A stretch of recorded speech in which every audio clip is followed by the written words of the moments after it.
जय श्री कृष्णा, राधे राधे। स्वागत है आपका आपके अपने channel God health and beauty में। तो फ्रेंड्स, आज के वीडियो में हम कार्तिक मास की चतुर्थी तिथि में मनाए जाने वाले करवा चौथ पर्व की कथा सुनेंगे। पौराणिक कथा के अनुसार इंद्रप्रस्थ में एक ब्राह्मण रहता था। उसके 7 पुत्र और एक वीरावती नाम की पुत्री थी। इकलौती पुत्री होने के कारण वह सभी की लाडली थी। ब्राह्मण ने अपनी बेटी का विवाह एक ब्राह्मण युवक से कर दिया था। शादी के बाद वीरावती पहली बार करवा चौथ पर मायके आई हुई थी। उसने पति की लंबी उम्र के लिए मायके में ही व्रत रख लिया। वीरावती भूख प्यास बर्दाश्त नहीं कर सकी और मूर्छित होकर गिर गई। भाइयों से बहन की ऐसी हालत देखी नहीं गई। बहन की हालत देख भाइयों ने उसका व्रत खुलवाने की सोची। उन्होंने एक दीपक जलाकर पेड़ के पीछे छलनी में रख दिया और बहन को बोला कि चांद निकल आया है।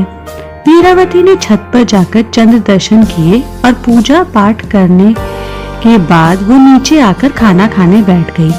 वीरावती के भोजन शुरू करने से पहले ही कौर में बाल आ गया, दूसरे में छींक आ गई और तीसरे कौर में उसे अपने ससुराल से निमंत्रण आ गया। ससुराल का निमंत्रण पाते ही वीरावती भागी भागी वहां पहुंची। वहां जाते ही उसने देखा कि उसका पति मृत है। पति को इस हालत में देख वो व्याकुल होकर रोने लगी। उसकी ऐसी हालत देख के उसकी भाभी ने उसको सच्चाई से अवगत कराया कि उसके साथ ऐसा क्यों हुआ।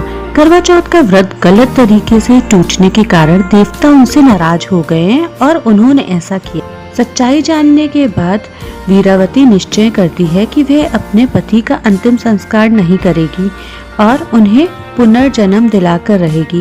वह पूरे 1 साल तक अपने पति के शव के पास बैठी रहती है, उसकी देखभाल करती है। उसके ऊपर उगने वाली सुई नुमा घास को वह एकत्रित करती जाती है। 1 साल बाद फिर करवा चौथ का दिन आता है। उसकी सभी भाभियां करवा चौथ का व्रत रखती हैं। जब भाभियां उससे आशीर्वाद लेने जाती हैं तो वह प्रत्येक भाभी से यम सुई ले लो, पी सुई दे दो, मुझे भी अपनी जैसी सुहागन बना दो, ऐसा आग्रह करती है। लेकिन हर बार भाभी उसे अगली भाभी से आग्रह करने का कहकर चली जाती हैं। इस प्रकार जब 6ठे नंबर की भाभी आती है, वीरावती उससे भी यही बात दोहराती है।